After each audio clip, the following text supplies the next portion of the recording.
Hello student, क्या हाल है। मैं किशन कुमार आपके बीच उपस्थित। चलिए हम लोग स्टार्ट कर रहे हैं फिजिक्स क्लास 10th।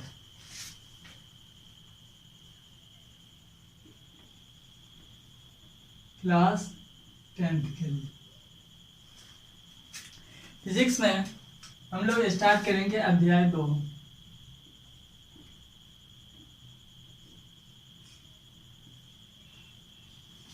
इस चैप्टर का नाम है प्रकाश का अपवर्तन।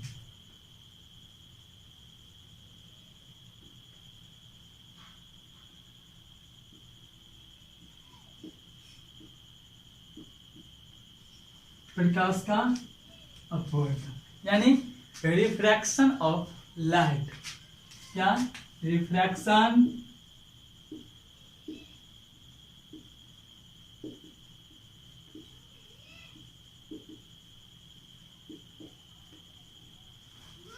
आप लोग इससे पहले एक चैप्टर अध्याय 1 में पढ़े थे प्रकाश का परावर्तन। उसमें हम लोग जाने थे कि प्रकाश क्या होता है, उसके बाद प्रकाश का परावर्तन क्या होता है, और उसमें हम लोग दर्पण के बारे में पढ़े थे। इसमें हम लोग यही घटना पढ़ेंगे, प्रकाश का अपवर्तन या दूसरा घटना है। यह प्रकाश का अपवर्तन क्या है, घटना दूसरा है। इसमें प्रकाश के परावर्तन में हम लोग देखे थे कि प्रकाश जो है एक ऊर्जा का रूप होता है जिसकी सहायता से हम किसी वस्तु को देख पाते हैं। यहाँ पे और एक बात देखे थे कि प्रकाश सीधी रेखा में गमन करती है। प्रकाश सीधी रेखा में गमन करती है। प्रकाश सीधी रेखा में गमन करती। प्रकाश सीधी रेखा में गमन करेगी। कैसे? ऐसे। और प्रकाश को हम लोग तीर चिन्ह से दर्शाते हैं। इसी को कहते हैं प्रकाश किरण। इसी को कहते हैं प्रकाश किरण। चलिए हमें पढ़ना है प्रकाश के अपवर्तन। जैसे प्रकाश के परावर्तन के लिए माध्यम की आवश्यकता होती थी, और वह माध्यम कैसा था प्रकाश के परावर्तन के लिए, यानी परावर्तन के लिए माध्यम कैसा होना चाहिए? परावर्तन के लिए माध्यम होना चाहिए अपारदर्शी।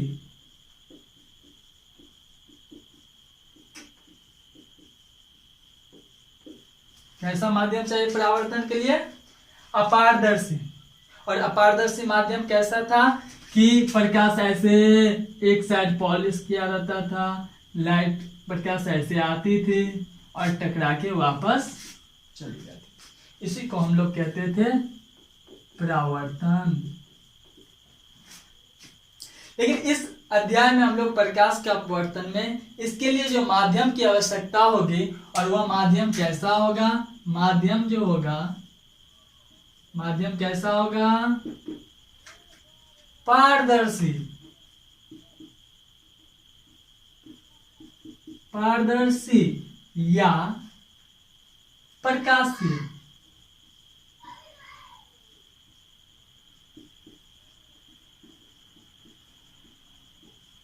प्रकाश के अपवर्तन के लिए माध्यम कैसा होना चाहिए? पारदर्शी या प्रकाशीय माध्यम। और प्रकाश के परावर्तन के लिए माध्यम कैसा होना चाहिए? अपारदर्शी माध्यम होना चाहिए। अपारदर्शी माध्यम किसे कहेंगे? जिससे कोई लाइट टकरा के वापस आ जाए। और पारदर्शी माध्यम कैसा होता है? जिससे लाइट पास कर जाए। ठीक।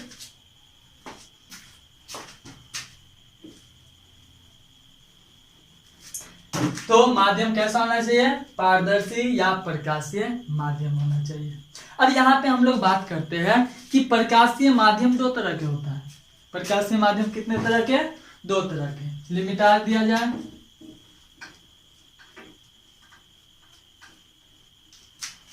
प्रकाशीय माध्यम दो तरह के होता है, यानी आप लोग बोल सकते हैं प्रकाश ये माध्यम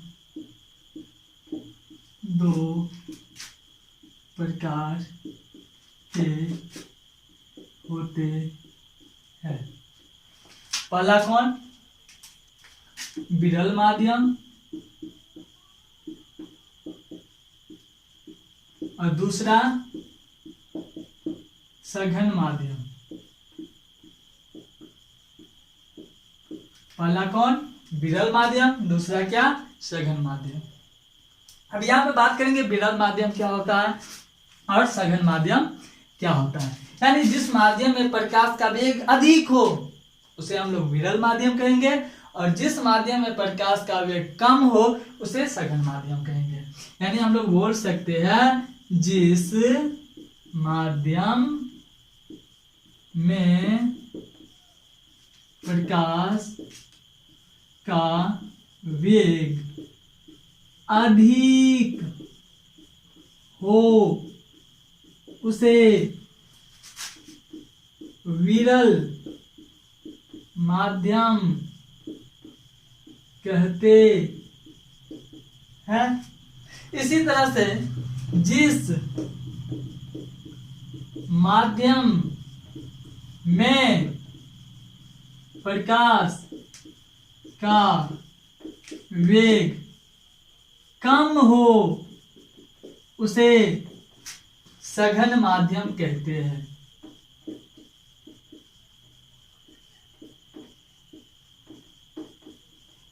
बात समझ आया?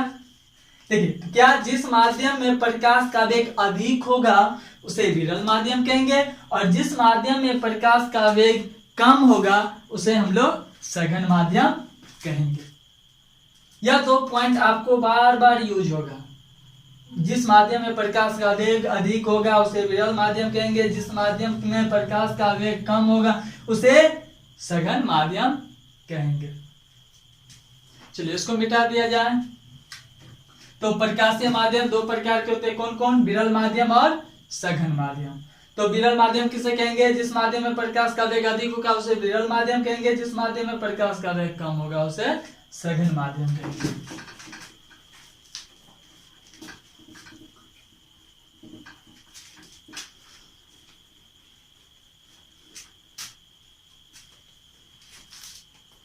चलिए अब यहां पे हम लोग जानते हैं कि विरल माध्यम कब किसको विरल कहेंगे, कब सघन कहेंगे। तो उससे पहले आप लोग एक बात समझ लीजिए, प्रकाश की चाल, यानी माध्यम क्या क्या होना चाहिए। माध्यम, प्रकाश के अपवर्तन हम लोग देख रहे हैं, तो अपवर्तन के लिए माध्यम की आवश्यकता होती है। और कैसा माध्यम? पारदर्शी। और पारदर्शी माध्यम क्या होता है? जिस माध्यम से प्रकाश आर पार हो जाए, जिस माध्यम से प्रकाश आर पार हो जाए उसे पारदर्शी माध्यम कहते हैं। तो माध्यम क्या क्या होना चाहिए? हवा, यह भी एक पारदर्शी माध्यम है। जैसे पानी, यह भी एक तरह से पारदर्शी माध्यम है। जैसे कांच, यह भी एक तरह से पारदर्शी माध्यम है। हीरा, यह भी एक तरह से पारदर्शी माध्यम है। जैसे निर्वात, या इसी को कहते हैं शून्य, यह भी एक पारदर्शी माध्यम है। इससे प्रकाश आर पार हो जाती है, इससे प्रकाश आर पार हो जाती है। तो यह माध्यम जो है हवा, पानी, कांच, हीरा, निर्वात या शून्य, इस समय अलग अलग प्रकाश की चाल होती है। यानी अलग अलग माध्यम में प्रकाश की चाल अलग अलग होती है। यानी लोग बोल सकते हैं अलग अलग माध्यम में प्रकाश की चाल अलग अलग होती है, अलग अलग होती है। अगर अलग अलग माध्यम में प्रकाश की चाल अलग अलग होती है तो सर निर्वात में कितना प्रकाश की चाल होगी? अब यहाँ पे एक बात आप लोगों को क्लियर कर देते हैं कि निर्वात और हवा, निर्वात क्या होता है? तो निर्वात उसे कहेंगे जहां पे हवा उपस्थित ना हो। वहां पे हवा उपस्थित नहीं होगा, ऑक्सीजन वहां पे उपस्थित नहीं होगा, पूरे वहां पे हवा खाली रहेगा। तो निर्वात का मतलब यह हुआ। तो निर्वात में प्रकाश का चाल देखा गया कि प्रकाश जो निर्वात में चलती है वह कितने चाल से चलती है, तो यह देखा गया। तो यानी निर्वात में प्रकाश की चाल जो होती है वह 3 × 10⁸ मीटर पर सेकेंड होता है। 3 × 10⁸ मीटर पर सेकेंड, यानी 1 सेकेंड में इतना प्रकाश गमन करती है, 1 सेकेंड में।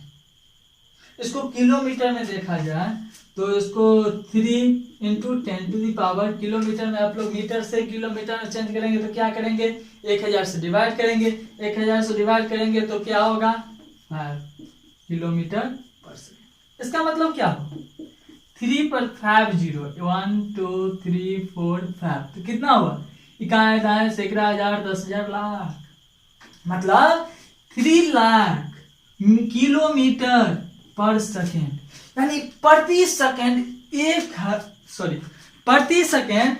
3 लाख किलोमीटर चलता है प्रकाश। समझिए कितना स्पीड है। तो इसी तरह से पानी में भी अलग प्रकाश की चाल होती है, निर्वात में भी अलग होती है, ठीक ना। तो इसके बारे में हम लोग बात करते हैं। चलिए, तो यहां से एक ऑब्जेक्टिव क्वेश्चन बहुत अच्छा पूछ देता है। आपको 4 माध्यम दे देगा और बोलेगा किस माध्यम में प्रकाश की चाल यानी वेग सबसे अधिक होता है। तो अभी तो आप लोग को मालूम नहीं है, तो यहाँ पे हम सबका चाल पहले बता देते हैं, उसके बाद हम लोग इसके बारे में जानेंगे। जैसे निर्वात में प्रकाश की, निर्वात को हम लोग शून्य भी कहते हैं। शून्य मतलब जहाँ पे हवा उपस्थित नहीं है, ठीक ना। तो निर्वात में प्रकाश की चाल जो होती है, निर्वात में प्रकाश, जैसे हम यहाँ पे शॉर्टकट में लिखते हैं v का मतलब चाल, वेग, चाल या वेग। तो निर्वात है तो यहाँ पर हम लोग क्या दे देते हैं, छोटा सा लड्डू। तो v बराबर 3 × 10⁸ मीटर पर सेकेंड। यह किसका चाल है, निर्वात के लिए, ठीक। इसी तरह से एयर के लिए, एयर मतलब हवा, एयर के लिए हवा में चाल जो होती है इसमें भी लगभग, इसमें क्या होता है, लगभग, यानी लगभग इतना ही होता है, 3 × 10⁸ मीटर पर सेकेंड। यह किसके लिए है, हवा के लिए। लेकिन इसमें क्या है, लगभग। आपको 2 सिंबल यूज होगा, एक ऐसे, तो इसको कहते हैं बराबर, और एक होता है ऐसे, तो इसको कहते हैं बराबर है, लगभग में है, क्या, लगभग। तो यह किसके लिए हुआ, निर्वात का चाल। किसका चाल, निर्वात का, निर्वात में चाल प्रकाश की। और यह किसके लिए हो गया, हवा, हवा में चाल, चाल बोलो या वेग, ठीक ना, चाल वेग। और चाल वेग आप लोग तो जानते होंगे, वेग क्या होता है, विस्थापन बटा समय, और चाल क्या होता है, दूरी बटा समय। चलिए, इसी तरह से हम लोग देखते हैं पानी में, किसमें, पानी में चाल किसका, प्रकाश का। तो पानी के लिए क्या हम लोग VW यूज करेंगे, W for water, V for velocity, ठीक ना। तो यह क्या होता है, 2.25 × 10⁸ मीटर पर सेकेंड। यह किसके लिए हो गया बुआ, पानी के लिए, ठीक ना। यह 2 सिंबल आप लोग याद रखना। चलिए, इसी तरह से हम लोग देखते हैं कांच, कांच में चाल। तो कांच में प्रकाश की चाल कितना होगा, इसको VG लिख सकते हैं, G फॉर ग्लास, ग्लास मतलब कांच। तो कांच में प्रकाश की चाल कितना होती है, 2 × 10⁸ मीटर पर सेकेंड। यह किसके लिए है, कांच के लिए। किसके लिए, कांच के लिए। इसी तरह से आपको पूछ देगा हीरा, हीरा में चाल, हीरा में कितना, इसको हम लोग VD बोल सकते हैं, D फॉर डायमंड, डायमंड मतलब हीरा, तो VD बराबर कितना हम बोल सकते हैं,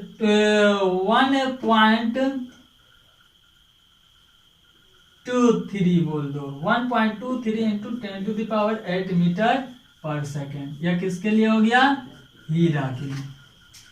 तो यह प्रकाश की चाल, इतना ही यूज होगा आप लोग को, ठीक ना। लेकिन यहां से ऑब्जेक्टिव क्वेश्चन बहुत अच्छा पूछ देता है, ठीक ना। आपको 4 माध्यम दे देगा, बोलेगा किस माध्यम में प्रकाश का चाल या वेग सबसे अधिक होता है। तो किसमें सबसे अधिक होता है, देखो इसमें हवा या निर्वात दोनों में प्रकाश की चाल सेम है, लेकिन इसमें accurate 3 into 10⁸ metre per second है, लेकिन इसमें लगभग है, थोड़ा ही इससे कम होता है, थोड़ा ही कम, तो इसी के चाल के बराबर मान लिया जाता है, ठीक ना, थोड़ा ही कम होता है। तो सबसे ज्यादा सबसे अधिक चाल किस माध्यम में होती है, तो निर्वात में या शून्य में। समझ गए बात आप लोग। तो यहां से क्वेश्चन आपको ऑब्जेक्टिव पूछेगा। अगर निर्वात में बात नहीं किया जाए, अगर मान लो निर्वात ऑप्शन में नहीं दिया, निर्वात ऑप्शन में नहीं दिया, अगर आपको दे देगा हवा, पानी, कांच, हीरा, तो किसमें चाल अधिक होगा, हवा में। किसमें अधिक होगा, हवा में। अगर आपको अगर निर्वात भी दे दिया, हवा भी दे दिया, पानी भी दे दिया, कांच भी दे दिया है, तो आप किसका चाल लीजिएगा सबसे अधिक, तो किसका, निर्वात का। बहुत अच्छा यहां से ऑब्जेक्टिव बन रहा है, ठीक ना। इतना हो गया, पहले नोट कीजिए, चलिए ऊपर मिटा दिया जाए।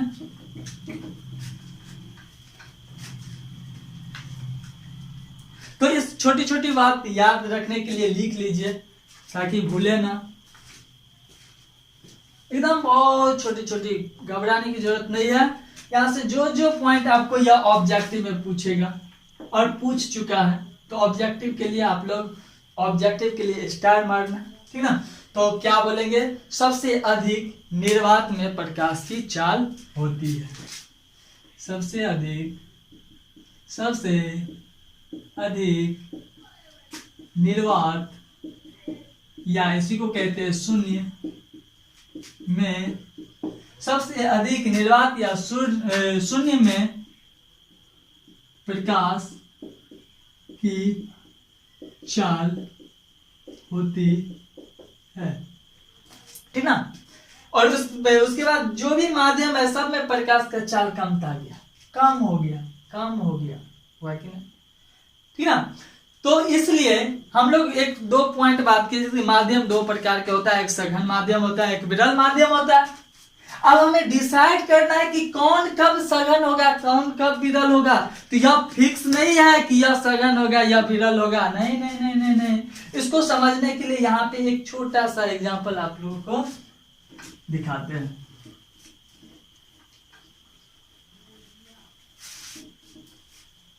देखिए, तो उससे पहले एक ऑब्जेक्टिव और आप लोग के लिए बहुत अच्छा है कि प्रकाश के चाल का गणना जो है सर्वप्रथम रोमर ने किया था।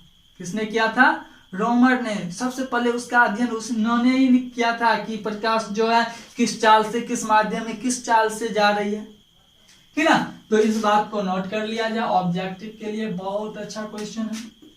प्रकाश की चाल का गणना सर्वप्रथम रोमर ने किया। किसने किया, रोमर ने किया प्रकाश की चाल की गणना, ठीक ना, उसका अध्ययन। अब यहाँ पे हम लोग बात करते हैं, दो पॉइंट आप लोग देखे थे कि विरल माध्यम और सघन माध्यम क्या होता है। तो विरल माध्यम, सघन माध्यम, यहाँ पे आप लोग समझिए, एक छोटा सा एग्जाम्पल है, क्या है,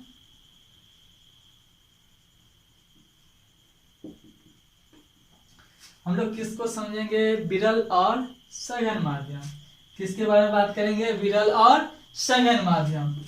विरल और सघन माध्यम। मान लीजिए यहाँ पे हम 3 माध्यम लेते हैं। कितना माध्यम लेते हैं? एक माध्यम यह हो गया, इधर वाला हवा है, माध्यम कैसा है? हवा है। चलो यह माध्यम हवा है, इधर का माध्यम हवा है, और यहाँ का माध्यम हम लोग बोल दिए कांच। क्या है? कांच। उसके बाद कांच के बाद जो माध्यम बोल दिए क्या है? पानी है। क्या बोल दिए? पानी है। ठीक है, हवा माध्यम इधर है, इधर कांच माध्यम है, इधर कैसा माध्यम है? पानी है। तो आप लोग को मालूम है हवा में प्रकाश का चाल कितना होता है? 3 × 10⁸ मीटर पर सेकेंड। और कांच में कितना होता है? 2.25 × 10⁸ metre per second. Sorry my bad, 2 × 10⁸ metre per second. ठीक है। और यहाँ पे पानी में कितना होगा? 2.25 × 10⁸ मीटर पर सेकेंड। तो आप ही बताइए किस माध्यम में प्रकाश का चाल सबसे अधिक है? किसमें? हवा। किसमें? हवा। उसके बाद पानी, और उसके बाद कांच। अगर हम आपसे पूछ दें कि हवा और कांच के सापेक्ष अगर बात किया जाए कि हवा और कांच के बीच बताइए कौन विरल होगा, कौन सघन होगा? तो आप लोग को मालूम है क्या हवा में प्रकाश की चाल अधिक होती है, और जिस माध्यम में प्रकाश की चाल अधिक होती है उससे क्या कहते हैं? विरल माध्यम। कैसा माध्यम? विरल माध्यम। और जिस माध्यम में प्रकाश की चाल कम होती है उसे क्या बोलते हैं? सघन माध्यम। तो आप बताइए दोनों के सापेक्ष अगर बात किया जाए कि हवा के सापेक्ष कांच कौन सा माध्यम होगा, तो कांच क्या होगा? सघन माध्यम। कैसा माध्यम होगा? सघन माध्यम। अगर इसके सापेक्ष हवा में पूछ दिया जाए हवा कौन माध्यम होगा, तो हवा क्या होगा? विरल माध्यम। ठीक। अगर इसके सापेक्ष पानी में पूछ दिया हवा के सापेक्ष पानी किस माध्यम है, तो पानी का माध्यम कैसा हो जाएगा? सघन। और हवा क्या होगा? विरल। तो अब यहाँ पे कांच और पानी के बीच बात किया जाए तो पानी में क्या होगा? पानी और इसमें किसमें ज्यादा प्रकाश की चाल है? पानी में। कांच में कम है, तो पानी क्या होगा? विरल। कांच क्या होगा? सघन। होगा कि नहीं? कांच क्या होगा? सघन। लेकिन आप एक बात जाने कि हवा या निर्वात में प्रकाश का वेग सबसे अधिक होता है, इसलिए हवा या निर्वात हमेशा विरल माध्यम होगा। कैसा माध्यम होगा? विरल माध्यम। ठीक ना। तो आप यह साफ साफ बोल सकते हैं कि हवा या निर्वात हमेशा विरल माध्यम होगा। किसी के सापेक्ष अगर पूछ दिया जाए किसी माध्यम के सापेक्ष, चाहे वह पानी के सापेक्ष पूछ दे या कांच के सापेक्ष पूछ दे या हीरा के सापेक्ष पूछ दे, वह हमेशा वह विरल माध्यम होगा। समझ गए बात? विरल माध्यम और सघन माध्यम की कहानी। तो चलिए यह छोटी छोटी बात है जो आगे यूज होगा। ठीक ना। अभी हम लोग मेन मुद्दा पे नहीं पहुंचे। अभी हमें को पढ़ना क्या है? प्रकाश का अपवर्तन। यह तो छोटी छोटी बात है, ठीक ना, जो आपको यूज होगा। चलिए इसको मिटा दिया जाए।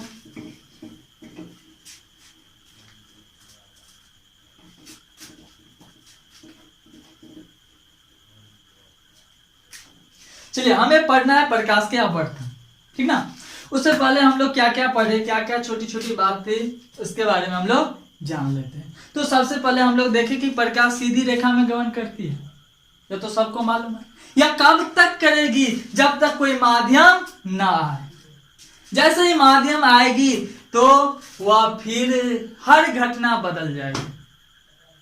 ठीक ना। तो अब यह चीज के बारे में हम लोग यहाँ पे अध्ययन करते हैं। उसके बाद हम लोग देखें कि माध्यम जो होती है, हमें प्रकाश के अपवर्तन के लिए माध्यम कैसा होना चाहिए, तो कैसा होना चाहिए? पारदर्शी माध्यम। पारदर्शी क्या होता है? जिससे प्रकाश आर पार हो जाए, उसी को हम लोग जानते हैं प्रकाशीय माध्यम।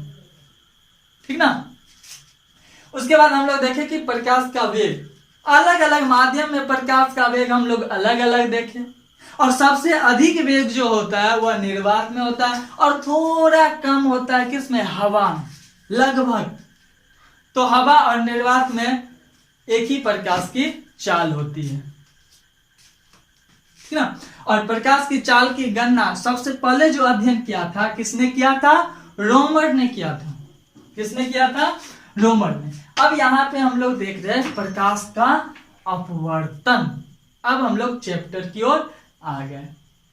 तो आप देखिए यहाँ पे प्रकाश की अपवर्तन क्या होता है। हम थोड़ा आप लोग को पीछे क्लास पहला चैप्टर के बारे में कुछ बताते हैं। हम लोग प्रकाश के परावर्तन देखे थे, तो कुछ नियम भी देखे थे, ठीक ना। प्रकाश का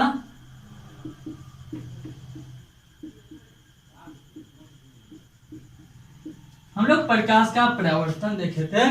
तो प्रकाश के परावर्तन के लिए जो एक माध्यम था, वह माध्यम कैसा, एक तरफ क्या किया था, पॉलिश्ड किया था। उसमें हम लोग देखे थे कि प्रकाश ऐसे आती है और उस माध्यम से टकराकर वापस निकल जाती है। इसी घटना को हम लोग कहते थे प्रकाश का परावर्तन। लेकिन यहाँ पे तो माध्यम कैसा था, अपारदर्शी, इसलिए प्रकाश अंदर नहीं जाती थी। लेकिन यहाँ पे जो हम लोग इस चैप्टर में पढ़ेंगे प्रकाश का अपवर्तन में, उसमें तो माध्यम है पारदर्शी। अगर माध्यम पारदर्शी है तो किरण तो जाएगी, प्रकाश तो निकलेगी, आर पार होगी, ठीक है। इसी घटना के बारे में हमको पढ़ना है, इसको मिटा दिया जाए। चलिए, तो प्रकाश का अपवर्तन क्या होता है, तो उसका पहले हम लोग परिभाषा, और डायरेक्ट आपको क्वेश्चन एग्जाम में पूछ देगा कि प्रकाश का अपवर्तन क्या है। यह क्वेश्चन आपको 2 मार्क में पूछेगा, ठीक है। डायरेक्ट आपको इसको परिभाषित करना है, ठीक ना। तो देखिए इसको परिभाषा किया जाए, होता क्या है हम लोग जानते हैं। तो सबसे पहले इसका परिभाषा जो होता है, जब प्रकाश की किरण एक माध्यम से दूसरे माध्यम में प्रवेश करती है, जब प्रकाश की किरण एक माध्यम से दूसरे माध्यम में प्रवेश करती है, तो वह अपने वास्तविक पथ से मुड़ जाती है। इसका मतलब यह हुआ कि प्रकाश की किरण सीधे जा रही थी, सीधे सीधे सीधे, और जैसे ही माध्यम आया तो उसको जाना चाहिए सीधे, लेकिन वह ऐसे नहीं जाके मुड़ जाती। इसी घटना को तो हम लोग कहते हैं प्रकाश का अपवर्तन, ठीक ना। चलिए, आप लोग को फील नहीं हुआ, यहाँ पे फील कीजिए। हम आपको यहाँ पे एक फिगर के साथ आपको समझाते हैं। जैसे देखिए ऐसे, या माध्यम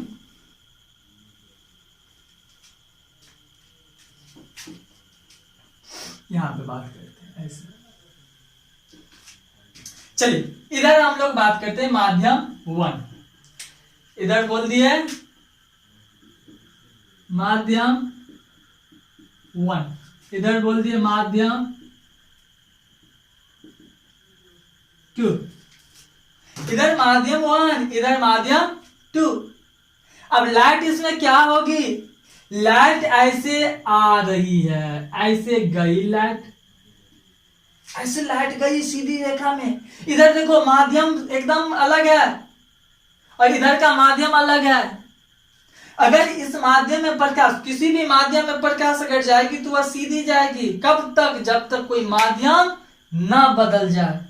यह किरण ऐसे जा रही है, यहाँ पे माध्यम बदल गया, इस किरण को जाना चाहिए ऐसे सीधी रेखा में, इस किरण को जाना चाहिए सीधी, लेकिन सीधी नहीं जाएगी, ऐसे, इसको जाना चाहिए ऐसे, लेकिन किरण क्या हुआ, मुड़ गई ऐसे। जाना चाहिए ऐसे, मुड़ गई कैसे, ऐसे, मुड़ गई ऐसे। इसी को हम लोग कहते हैं अपवर्तन, इसी को कहते हैं अपवर्तन, ठीक ना। तो किरण ऐसे गई, माध्यम बदलने से किरण अपने पथ से मुड़ जाती है, इसको जाना चाहिए ऐसे हुआ, लेकिन ऐसे नहीं गई, ऐसे मुड़ गई। इसी घटना को हम लोग कहते हैं प्रकाश का अपवर्तन, इसी को कहते हैं हम लोग प्रकाश का अपवर्तन, ठीक ना। तो इस बात को लिख लिया जाए, जब प्रकाश की किरण, इस बात को नोट कीजिए, जब प्रकाश किरण, ठीक है, जब प्रकाश किरण एक माध्यम से दूसरे माध्यम में प्रवेश करती है, प्रवेश मतलब क्या, पास होना, प्रवेश करती है, तो वह किरण अपने वास्तविक पथ, पथ मतलब रास्ता, अपने वास्तविक पथ से मुड़ जाती है, मुड़ जाती है। इस घटना को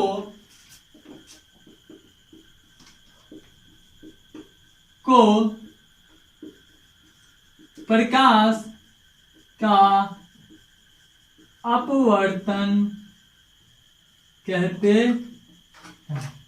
यह इसका परिभाषा हो गया, ठीक ना।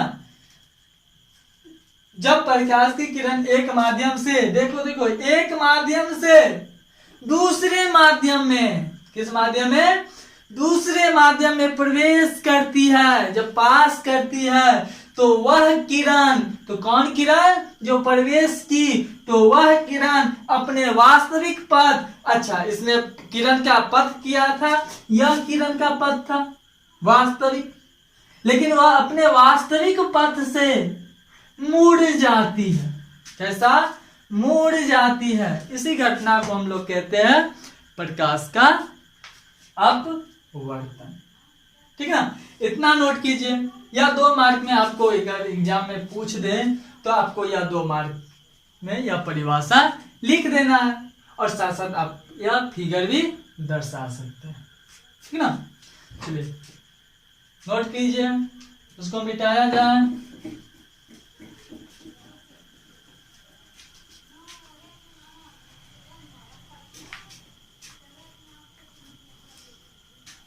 चलिए यहाँ पे एक बात बताते हैं आप लोग को, क्या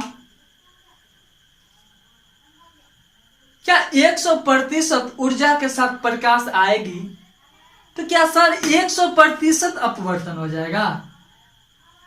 बोलिए, 100% नहीं, ऐसा नहीं होता है। यानी 100% प्रकाश का अपवर्तन संभव नहीं है, चाहे वह कोई भी माध्यम हो, हवा हो, निर्वात हो,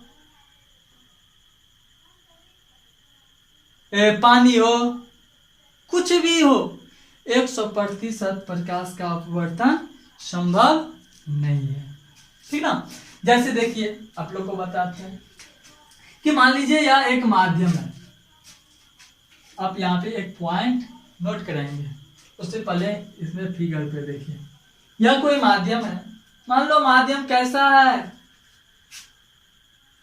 माध्यम कैसा है, यह कांच, कैसा माध्यम है, इधर कांच वाला माध्यम है, इधर हवा वाला माध्यम है, इधर कांच वाला माध्यम है, इधर क्या है, हवा वाला माध्यम है, इधर क्या है, हवा, इधर क्या है, कांच, इधर क्या है, कांच।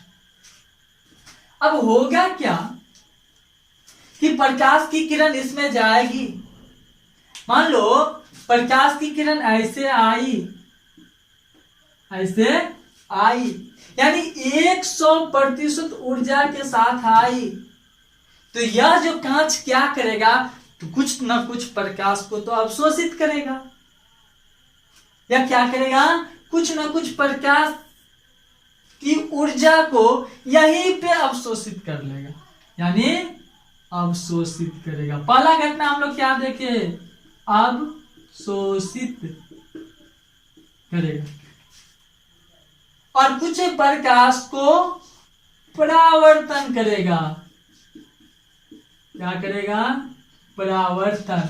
और प्रकाश की किरण को जाना चाहिए ऐसे, लेकिन वह निकल गई ऐसे, तो इसको हम लोग कहते हैं अपवर्तन। क्या बोलेंगे? अपवर्तन। अभी देखो यहाँ पे यह वास्तविक पथ है, यह अपने वास्तविक पथ से मुड़ गई किरण, इसको कहते हैं तो अपवर्तन। ठीक ना? तो यहाँ पे हम लोग समझ गए कि 100, यहाँ पे देखिए 100% ऊर्जा के साथ प्रकाश आई, मान लो या 10% अवशोषित कर लिया या 30% अवशोषित कर लिया, तो बाकी कितना बचा? 60, यानी 60% प्रकाश का क्या हो गया? अपवर्तन। यानी 100% प्रकाश का अपवर्तन संभव नहीं है, चाहे वो कोई भी माध्यम में पास करे। ठीक ना? तो कोई भी माध्यम में पास करे, या होना ही होना है। चलिए नोट कीजिए, ठीक ना? या नोट कर लीजिए, या वीडियो चेक, या जो है लेक्चर नंबर 1, तो यह लेक्चर नंबर 1 है। आज के लिए इतना है, आप लोग इसको समझ के पढ़िए। ठीक ना? इसको आज के लिए